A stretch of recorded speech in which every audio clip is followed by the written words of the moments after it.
Welcome into the Saints Insider Podcast for Thursday, March the 28th. I'm Zach Ewing here in the Saints Insider Studios with Rod Walker and Jeff Duncan. We're glad you could be with us.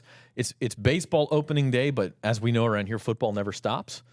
Jeff, you and I were at LSU Pro Day yesterday. We actually tried to record from Baton Rouge, and that was, I don't want to say a disaster because we're here anyway, but it was a Cat 5 disaster. It did not work, and so we delayed things a day, and we're here. We don't have Luke with us because he's on dad duty, some more important things. But we did add Rod Walker, so I'd say probably an upgrade. Let's talk about the Mariners real quick. That's your team? That is my team. And how can we get just a Cliff Notes version of how that happened? Well, grew up in Albuquerque. There wasn't a team within like 400 miles. And Ken Griffey Jr. was in his heyday, the backward cap, all that stuff. I thought it was the coolest thing in the world. Liked the colors, liked the logo. The rest is history. For an 8-year-old kid, what more do you need? I like that you stuck with them all this time. Through some thick and thin, man. They've had some good years, but mostly some thin. Mostly thin. Who's your team, Jeff? San Francisco Giants. It's a very similar kind of story. Grew up in Louisville, Kentucky. The team of choice in Louisville was all the Cincinnati pro teams. And my older brother and I rebelled against all the Cincinnati teams, so we became Cleveland Browns and San Francisco Giants fan because those were the big rivals at the time. The Giants used to be in the same division as the Reds, and that was in the heyday of the Reds when they were the Big Red Machine. So I'm dating myself.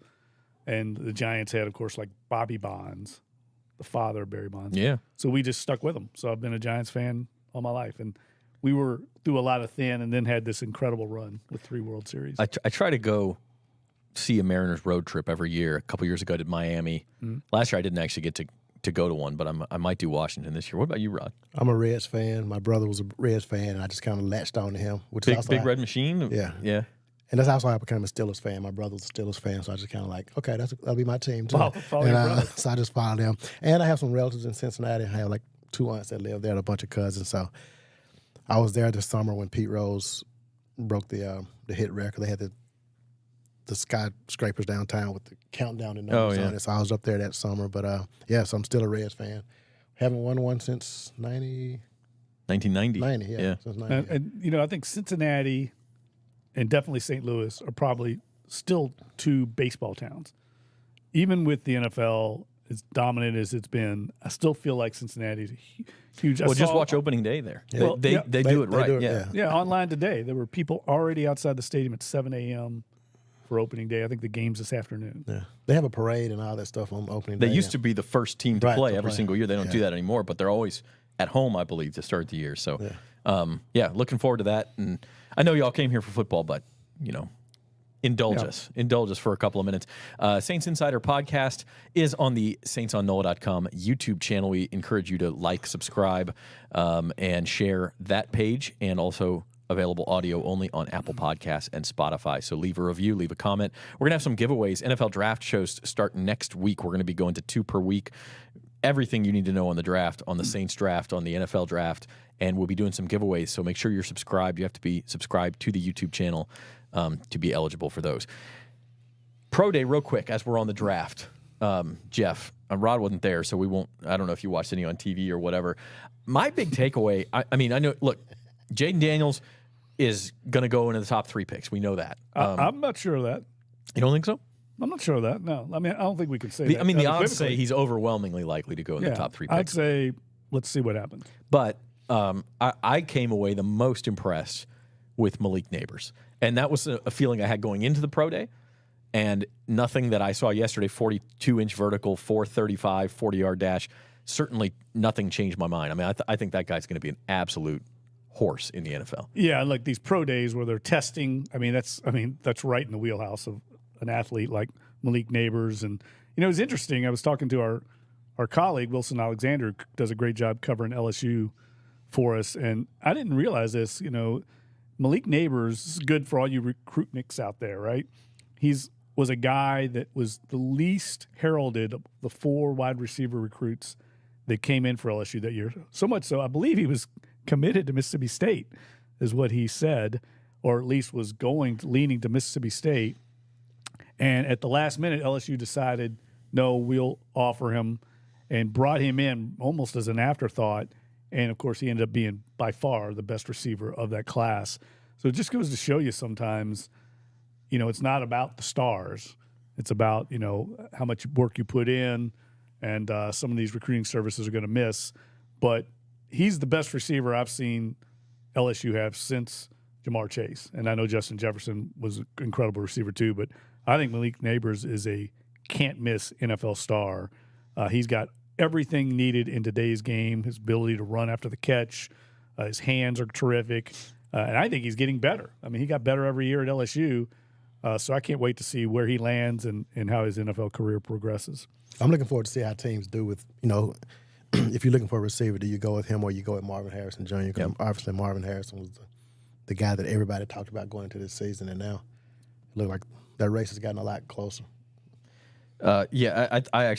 I've been on the Neighbors train. I think I said it like a month ago on this podcast that I'm on Neighbors over Harrison, and now people are starting to agree with that. One big thing is Malik Neighbors is like a year and a half younger than Marvin Harrison Jr., and that sort of thing matters when you're talking about physical development. You're getting a guy younger, you're going to get him more coming into his prime, and he's already as productive as Harrison was in college. So that kind of thing matters a lot. And I know it doesn't really have anything to do with the Saints because they're not going to be able to get either of those guys. But we'll have plenty of Saints draft talk over the next month.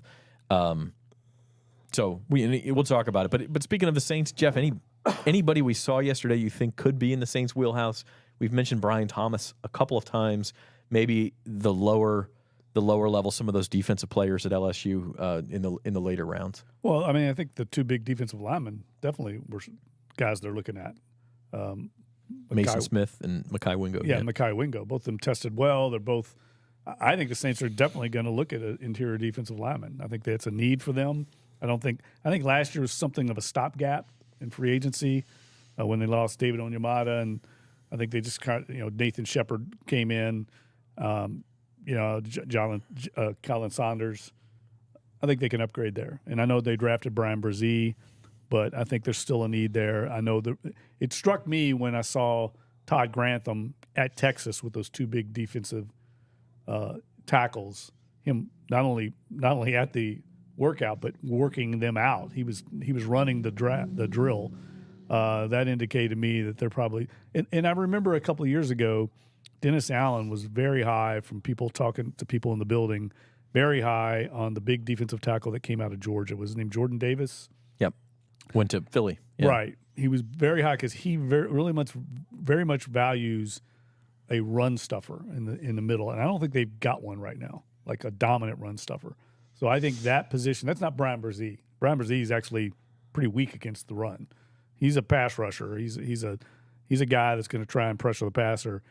He's not a run stuffer. So I think anybody like that would be someone that would, I think, add to this team. They want a big old refrigerator in there. Saints Insider Podcast, we're going to spend the rest of today, I think, on some other stuff that happened at the owners' meetings in Orlando. And Dennis Allen spoke Tuesday morning, and I think probably, Rod, the major takeaway from what DA was talking about was a health update on Ryan Ramczyk. And it was not a positive one. He basically said, we don't know when we're going to get him back. He used the phrase 3, 4, 5, 6 months. We'll see what happens over the next 3, 4, 5, 6 months. This is not good for a team that's already thin on the offensive line. Yeah, it didn't sound promising. And, I think when we talked to Ramczyk back during the season, I think a lot of us kind of doubted, is he going to be back?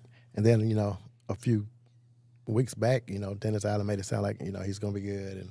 And now it looks like it's reversed back the other way, which is where we thought it was. So, you look at this team, and we still don't know what Andres Pete's going to do, but this team could be really, really thin at tackle. And I think all of a sudden this becomes the priority. When you get to the draft, I think tackle is where they have to go first now with how all the question marks they have there now. So yeah, I'd be shocked if they didn't draft a tackle with the first pick now. I even think I was talking to Matt Paris, who's on vacation. He'll be back next week, and we can talk about this, but they may even take 2 tackles in the draft. I don't know whether it'll be their first 2 picks, but you're talking about, as Rod mentioned, Andres Pete's still a free agent as of right now. The Saints let him walk, essentially. Ryan Ramczyk, major health concerns. Trevor Penning, who knows if he'll even play tackle. They may be moving him. You certainly can't trust him, Jeff. And so they have James Hurst, I guess, on the roster who could play tackle. They just don't have anything there at a key position. Well, I think the fact that Pete hasn't signed is actually a good thing for the Saints. That there's a possibility they could get him back in the building at the right number. But I don't think it's quite as drastic as, there's teams around the league, I think, that are maybe even worse shape. Tackles are hard to find. And I don't know, maybe I'm wrong, but I still feel like there's something there with Trevor Penning. I mean, I'm not ready to give up on him. There's just too much talent, physical talent there. A new coaching staff maybe gets something out of him. But I would say I agree with Rod. I mean, I don't know if they've gone into a draft in the last decade with maybe as clear a need as they do at tackle in more long-term. I'm talking about long-term. Ramczyk, 2 years ago, people in the building were saying he might not play again. So this has been a lingering issue and a concern for a number of years. He's gutted it out, but at some point there's only so much you can do. So I think long-term they have to address the position. This is a good year to do it. There's a lot of good tackles in the draft. The only other year I can think of was when they made the mistake of trading up for Marcus Davenport. They needed an edge rusher, and they went for it. They took a big swing and missed. I don't think they have to do that this year because of the depth at the tackle position, but I do think the need is very similar. Yeah, we've talked about Clint Kubiak. I mean, protecting Derek Carr is going to be the key to any of this stuff working. And, I mean, I don't think any of us are optimistic if this team has to rely on Jake Haener or Nathan Peterman, whose name I can never even. One of the more forgettable signings. Yes, I mean, you got to protect Derek Carr this season. I mean, you always got to protect him, but this season is just of the utmost importance. I feel like so. Yeah, and I mean, Jeff, you're right. And again, we're going to have plenty of draft talk, but not only are the Saints picking in the top half of the first round, and not only are there a lot of good tackles, but there's also these other premium positions, quarterback, wide receiver, that are going to soak up a lot of those picks before you. You should be able to just sit at 14 and get a top probably 4 tackle in the draft at minimum. Yeah, and I wish we could talk to Clint Kubiak and pick his brain about what he looks for and the traits he's looking for in an offensive lineman. Are they looking for maybe more of an athletic, smaller left tackle in like the Teron Armstead kind of mold? I mean, that's certainly not what Trevor Penning was. Trevor Penning was a massive road grader. So I think that will go a long way toward determining which of these tackles they might be most attracted to. Well, one word on Penning. I'll say this. I think you're right. I don't think you can give up on Trevor Penning. He certainly cannot be the plan. I mean, that can't be plan A going into the season saying, oh, we've got Trevor Penning. He's a first-round pick. He'll figure it out, because we're 3 years in now and he hasn't figured it out yet. Yeah, and look, I think somewhere he's got to be in the mix, whether if they decide to move him to guard or right tackle. I just think there's something there. I mean, you spent the first-round pick on the guy, and he only played 1 year. I mean, so at some point, I know they're going to work on him this offseason. They have a plan for him. He's got a new coaching staff. I don't think it's as dire a situation, but clearly he's got to put it on himself to get better too. That's part of the issue. I promise we'll get more positive in a minute, Rod, but this team, and we knew this going into this offseason, but you just start to see it, and the Ramczyk thing probably crystallizes it more than anything. There's an awful lot of ifs on this roster. If these older defensive players can have it in them one more year to be productive, if this can stay healthy, if Penning can, become a quality starter, if Derek Carr can become more consistent. Boy, there's a lot of ifs. A lot of ifs. I think I feel okay about the defensive side. I mean, guys are getting older, though. I mean, you want to see if Cam Jordan can get back to being even close to what Cam Jordan used to be. DeMario's getting older, but I mean, he's still playing really well. Got some losses in the secondary at the safety position. We don't know what's going to happen with Lattimore yet. So there's definitely a lot of question marks, and I think I'm probably a little bit more pessimistic going into this season than I probably was 2 months ago. I mean, I think they set it at what the win total is 7.5 wins. Yeah. I say that's probably about right now. I mean, if you ask me right now, I would probably lean towards that way, especially with the issues on the offensive line. I mean, that just really dampened things for me. Yeah, it's definitely a question mark, and the draft is in less than a month now, so we'll see what they do. Dennis Allen also talked a couple of other interesting things. One was the addition of free agents, talking about adding Willie Gay to this roster, talking about adding Cedrick Wilson. I think those are probably the big two that he talked about being real positive about what they might might bring to the Saints. And they're minor signings, money-wise, and these guys aren't going to be star players or anything. But I think you could tell from DA it wasn't just coach speak. He's actually pretty pleased with those two additions in particular. Yeah, what it struck me is that they clearly targeted those guys. Those were guys that in particular they wanted. And DA said this for now over a year. I mean, finding a good off-ball linebacker was a need. And I think they tried to do it a year ago, tried to patch it with Jalen Smith, and didn't work out. I think that was a need. He feels like in the way he runs his defense, they need some depth there, some veteran experience. And Willie Gay is a starting caliber player. So whether he has a role as a starter or as a key depth piece, I think that's how teams are built in the offseason. It's important to have these kind of – we see it every year. There's going to be injuries. We talked about the ifs. That's one of the questions I have is the depth at some positions, because we know they're not probably going to be as healthy next year as they were this year. I mean, they were one of the more healthy teams in the league. So these pieces, I think, are critical, and I think it's far from over. I think they're going to continue to add in this free agent wave. They like to do that a lot after the draft, after they see what they address and fill in with some other holes. I think still about $15 million in salary cap space after the few signings that they have made. And so, I don't know. We'll see. Rod, you have a particular need you'd like to see them address in free agency. Obviously, tackle, like we said, they could draft 2 tackles. They could draft one and sign one. I mean, that's 1A and 1B, but there are some other spots they could use. Yeah, I mean, I would probably start with the interior defensive line.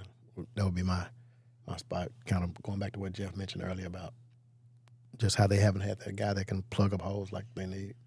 Yeah. Need those guys. Other things at the owners' meeting, as we continue here on the Saints Insider podcast, it is some rule changes. And I think the two that are getting the most press, I think one is a big deal. I think one is not such a big deal. People are talking about banning the hip drop tackle. Jim Derry actually had the stat on his Datitude podcast, I think yesterday. There were 239 hip drop tackles in the NFL last year. That's less than one per game. People are it's ruining football and making flag football and all this. We're talking about less than one tackle per game, guys. And I think there are only 15 injuries. I mean, I'm saying only. I mean, I know that's a lot, but there were 15 injuries. So like 1 out of every 15 hip drop tackles leads to an injury. But I don't think like a lot. That actually seems like a lot when you put it like that. Yeah, but I don't think it's going to be something that, because the way the rules set up, I mean, they can call it on the field or they can not call it and issue a fine the next week. I think we're going to probably see a lot more. Because I think refs are going to be almost scared to call it. And I don't know, maybe they will, but it just seems like there's a lot that goes into to the definition of what that is. And I don't know if refs are going to be able to do it in the spur of the moment like that. And they might just say, hey, we're going to stay away from that and not change the outcome of a game with this. But I don't know. I guarantee it'll happen, though. Oh, it's going to happen at a really. It's one more thing for time. These refs to litigate, right? Like they've got horse collar tackles, they've got all the rules of roughing the passer, and it is so hard for these guys to watch the games at full speed and tell exactly what a player did. And this is just one more, Jeff. It's also one more thing for defensive players to have to navigate. It's making it harder and harder to play defense in the league. And I get it. I mean, these guys are flying around. The game is so fast. These athletes are so fast. The defensive player has to do what he can to get the guy down. And everything's slanted towards the offense. So in addition to the officiating, I think it makes it harder for the defender, and they've got a number of things to deal with. But I do think that already the league has made it almost impossible to officiate this game. I know they get a lot of criticism, but just look at the NFL rule book sometime compared to any other pro sport. It's not even close. There's so many rules, and I think these guys actually do a very good job considering how difficult it is to manage that playbook. Just what Saints fans wanted to hear, some ref apologists. Yeah, well, everyone is like that. I mean, it's so becoming hard. This way in the NBA now. I mean, Rod sees it probably more than I do, but it sounds like every night now there's an officiating controversy. And it's just becoming a thing that I personally don't like to engage in because I just think it takes away from the actual competition of the game. Yeah, I mean, people I think of the LSU women's game in the second round against Middle Tennessee State, where people, the refs really wanted LSU to march on and face Iowa. They won the game by 35 points. What are we talking about? It's just become a thing now. It's like a nightly thing. And look, I think if people knew, I think part of it, the leagues need to kind of, I think, be a little more transparent with the process of officiating. I think if people saw just how much scrutiny is put on the officials every week, how they are held accountable. People act like they're not held accountable. They are. And if they saw that, I think maybe there would be a better understanding toward how difficult it is, their job. And people don't, because the officials aren't sitting on the couch with remote control and slow motion and all that. They're watching this in real time. They're running just like the players are, and they're not going to have the same angles. I mean, it's just a lot that goes into it, and it's a job I would never – you couldn't pay me to do it. No way. It's bad, man. It's bad. I don't even – my dad was a youth baseball umpire for 30 years, and I don't know how he put up with some of the stuff. And then that's probably the worst, actually. There came a time late in his career where he didn't put up with it very well, and he got banned from a tournament for popping off at a coach or something. Like, I'm actually, knowing my dad and his temper, I'm surprised it took that long. What's the other rule? The kickoff? Yeah, and that's where I was going next. That, to me, this is the big one, and it's going to look a lot different. Now, why do you think that's big? Because to me, it feels like it's not big, but everyone's saying it's big. I think it's different. I don't think it's big, but the biggest thing is that a touchback now comes out to the 30, right? So it's another. And if Luke were here, he'd say, field position, it doesn't matter. To me, the 30 matters. I mean, touchbacks used to be the 20, and they wanted to make it the 35, and they kind of curtailed that.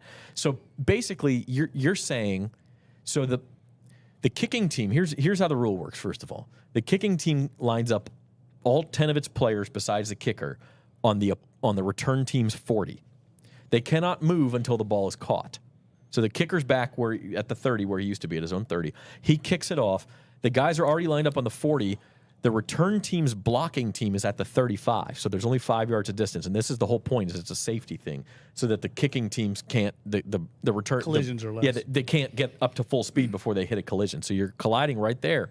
But then what you have is between the 35 where the blockers are lined up and then down around, between the goal line and the 10 is the return guys. You can have up to 2 return guys. They've got all that space for them to create returns.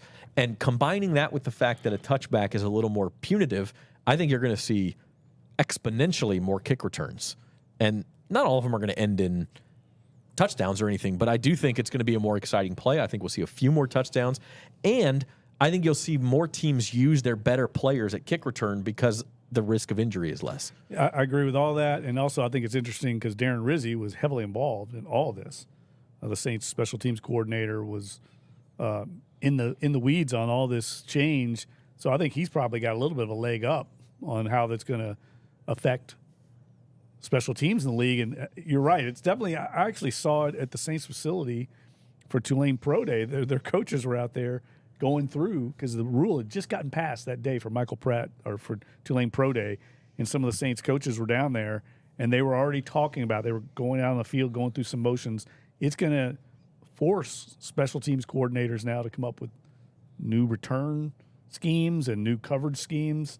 So in that way, I think it is going to make that play more interesting because right now it's always just a touchback. It's that play has almost been eliminated from the NFL. Yeah, I looked up some of the numbers, and I think the NFL only had 20% of returns on kickoffs last year, which is really low.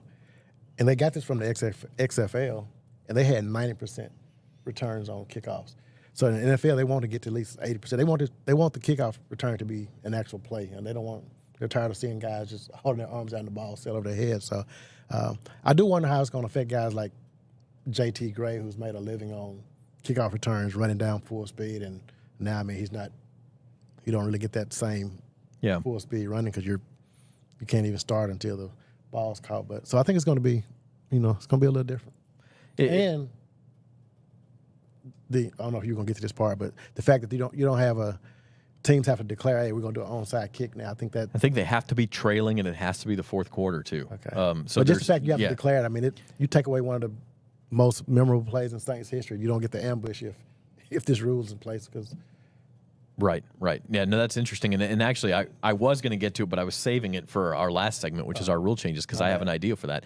But I actually think, not just because Darren Rizzi has obviously thought about this for a long time, but I think the presence of a guy like Rashid Shaheed is amplified by the fact that you're going to get more returns. I mean, he was a Pro Bowl return man last year. Oh, yeah, it definitely going to enhance that position. But I also think on the other side, it decreases the value of the coverage guy like we're talking about. In my opinion, like Steve Gleason made his living on special teams as a coverage guy, in part because of his fearlessness and willingness. Same thing with JT Gray, willingness to be a wrecking ball. You still need those guys on punts. Yeah. Yes, that's it. So, and honestly, because there were so many touchbacks on kickoffs, that's where they were making most of their plays anyway, was on punts. And so to me, that's I'm not trying to minimize the impact on somebody's job, but I do think that that's not maybe as big of a deal. Well, and here's another thing that I would love to talk to Rizzy about this, and we will eventually, and also Blake Grupe. I think it also adds some strategy into the kickoff. Do they try to place it at the 1 or 2 yard line, or do they just go ahead, try and get a touchback? Do they? What is the strategy on that? Because I think if you try and place it at the 1, that actually might give you a better chance. I also think the height on kickoffs may matter more. And I know the coverage team can't go until the ball's caught, but if the ball's more of a line drive, you're going to see return guys back up and try to get a running start onto that ball. Whereas if they have to wait for it to come down like it's a fly ball, you can come then back up then all of a sudden you don't have any momentum and you have to start from 0 speed, and those guys are going to get on top of you faster. So to me, it's fascinating. It changes the strategy certainly, but I think it's a positive change. Only a nerd like this would be into this special teams thing. So me and Darren Rizzi. I never would have thought you and Rizzi can have a whole podcast on this. I never would have thought the NFL would be borrowing from the XFL. I just didn't see that coming. Okay, that's a good segue into what our last segment is going to be, and that is we're going to let you be NFL commissioner for a day, for an hour, because in a day you could probably do some real damage. But in the comments below, tell us what rule change, on field or off field, that you would enact if you could be commissioner for just to sign one decree. What rule change would you make, on field or off field? We're going to give you ours, or at least I think we are. You guys weren't sure before the show. Have you thought of one, Jeff? Yeah, I knew I was going to get called on first. I was trying to think. Well, okay, Rod, have you thought of one? Well, look, let me just say the one that stood out to me when you talked about it is the fumble through the back of the end zone that now is so punitive. I think it's just too much. I mean, I think what's the rule now from if the ball is fumbled through the back of the end zone, the other team gets it and they get 20 free yards. They get a touchback. Yeah. Yeah, to me that needs to be changed. And there's already been a lot of talk. I think that some teams have even proposed changing that. That's one, but I'll have others while you all are talking. I could be commissioner for a week. What would you change it to? What is a proper punishment for that? Does the other team get the ball, but they get it at the 1? Yes. Okay. Yes. That's how I think it should be. I don't think you should be able to advance it out.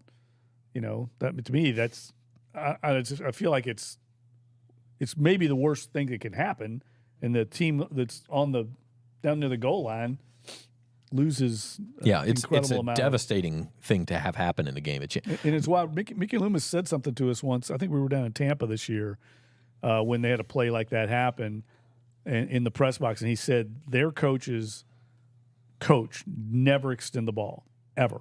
Like even if you're on the goal line, it's 4th down. He said they do not want their ball carriers ever extending, and we see it all the time where balls. It's an instinctual thing. These guys want to reach to try to score, but yeah, I hear you. And Kendra Miller actually did it in one game and scored. He scored though, I think. Yes, Derek Carr did it against maybe it was the Chiefs when he was in Las Vegas. And I've seen one time. I've seen Kamara do it a lot too, successfully. But they're coached to not do it, so I think it probably comes I think on 4th down or games on the line, that's one thing. But to do it on any given play, but that's the other thing is, are these guys when they're in the heat of the battle? I mean, obviously they are taught time and situation, but that is such an instinctual thing. Are you going to be able to stop your body from doing what it wants to do, what the mind wants it to do? So that's a good one. Rod, you got anything? I don't have anything that's XFL drastic, but I'm getting rid of Thursday night games. Okay. And Wednesday night games since we're God. playing Christmas Day games on Wednesday. I thought we avoided that because Christmas is on a Wednesday this year. This will be the one year they won't do it. Yeah, double header. Doing 2. Well, just let the NBA have Christmas. But that would be one. The overtime rule that currently only applies to the playoffs in postseason, like what we saw in the Super Bowl where you score a touchdown and the other team gets an opportunity. I would do that in the regular season as well. I just think I'm just a big proponent of both teams getting a chance to score. I know some people say, "Oh, the defense, they should stop them," but I think both teams should get the ball. So I would move that rule over to not only the postseason but also the regular season. I think if you did that, the one side effect, you'd have more ties because you only have a 10-minute overtime period. And I don't think that's a bad thing. I don't have a problem with ties. I know a lot of people do. Sometimes a game can be a tie. It's fine. I kind of like outlawing this tush push. You all may be against that, but I'm not sure I like that. It feels like a rugby play. I'm not sure I'm into that play. So I will say, after watching other teams try to copycat the Eagles and not doing it nearly as effectively, I kind of gained more of an appreciation for it. It has to be done well. I think Kelsey was the key to that. Yeah. His ability, his athleticism. But, I mean, I think he was also kind of cheating a little bit from hearing him talk. He was getting the ball snapped very quickly. But I could go either way on that one. All right, I got one. You mentioned the onside kicks. Let's do away with the onside kick entirely because in the name of safety, they changed all the rules. Nobody could get one anyway. So instead of an onside kick, if it's the fourth quarter and you're trailing and you'd like the ball back, borrow another one from the was it the XFL or the USFL? I don't know which one, but I know one of those leagues. Instead of kicking off, you say, okay, we're declaring an onside kick, and from your own 30-yard line where the kickoff would be from, you run a 4th and 15 play. And if you get it, you get to keep the ball wherever the play ends. If you don't get it, the other team gets the ball, and that's it. So that's what they determined. 4th and 15 was around the right. You have maybe a 10 to 15% chance of getting it. It's enough to keep the game alive if you're trailing, but it's not so much that it's impossible. I don't like it. I like it in whatever league it was in, I guess, but it is kind of it's drastic, getting hokey. Yeah. But what's the answer on an onside kick then? I don't know, but I don't like that. Because if you do it the way that it is now, you're going to see even fewer successful onside kicks because not only have they changed all these rules in the name of safety, but now you have to declare so everyone is sure that's what you're going to do. And to me, it just that part of the game, trying to get the ball back, trying to make up multiple possessions in the final 5 minutes of a game becomes almost impossible. They said there were only 2 surprise onside kicks all of last season, which that surprised me that the number was so low. So there were only 2. Yeah, quote unquote ambush type kicks. Part of that to me is that it's so hard to get. It's hard to get. Yeah. I mean, even when it is a surprise. Well, don't you remember that Saints Falcons game a few years ago when they got like 2 or 3? They got like 2 or 3 or something in a row. It was insane. And you knew they were doing it. You still I mean, they had to do it, and they still couldn't cover it. Peyton was here. He was going ballistic on the sidelines. Maybe you change the offside rule on kickoffs from 10 yards to 7 yards or something. Just give the offense a little more of a chance. Or the kicking team a little more of a chance to get to those balls. I think you have to do something there. I would definitely look into also trying to simplify the catch rule. I just think it's a joke right now. It's so complicated. It's just gotten to be almost absurd, the rule. Anytime that my 11-year-old son can look at it and say whether it's a catch easier than an NFL official can because he's played football in the backyard and he caught it. Or no, he didn't catch it. You've just over-litigated it. I'll give you one more, and I've always wondered this, and this really isn't a rule, but maybe it is. I don't understand the whole point of a touchback on like a punt where they're trying to down the punt, and if your momentum carries you into the end zone, right, it's a touchback comes out. Where does that line start? Because if the defender touches the ball, say at the 6-yard line, and his momentum carries him to the 4, they move it back to the 6. But if he touches it at like the 1 or 2 and he goes in the end zone, they say your momentum carried you. I don't understand. I thought that he had to still be touching it while his body crossed the goal line because he was, maybe he's got it in his hands as he's falling and kind of bats it back. All right, if the punt bounces and the guy catches it at the 2-yard line. He's talking about the okay. I'm talking about the coverage guy. Oh, you're talking. Okay, you are talking about the coverage if the guy. coverage ball bounces at the 2-yard line, the coverage guy grabs it in his arms at the 2, but he's still running, and his momentum carries him in the end zone. It's a touchback. It doesn't start at the 2, even though that's where he gained possession of it because he didn't have momentum. Yeah. But if he does that at the 6-yard line and he runs to say the 2 and stops, they'll take it back to the 6. See what I'm saying? And where he touched. I actually like the idea of these guys being able. That's a fun play. This is an entertainment product. Guys should be able to do stuff like that. It's a fun athletic play to try to down the ball as close as you can to the goal line. Yeah, I just don't know where that starts and stops. I know the goal line's involved, but it seems to me like the rule changes somewhere along there. Your momentum as the coverage guy, it's not applied both ways. Yeah. It's only applied to the goal line. It's a weird rule. I need to talk to an official about that. All right, so rule changes, leave them in the comments if you've got a good rule change. We'll read some of them next week. And speaking of next week, we'll be back Wednesday, a New Saints Insider. We're going to start our 2024 NFL Draft coverage, and we'll be talking Saints. We'll probably get more of an NFL at large feel, go through some of our mock drafts. I think Luke already has his first mock draft ready to go, so we may talk about that maybe next Friday, and we'll get into that stuff. So until then, thanks for watching. Subscribe to the channel, 5-star review on Apple Podcasts or Spotify if you enjoy the show, and we appreciate you. Rod Walker, Jeff Duncan, I'm Zach Ewing. Norm Bell is our producer, and we'll see you next time on the Saints Insider.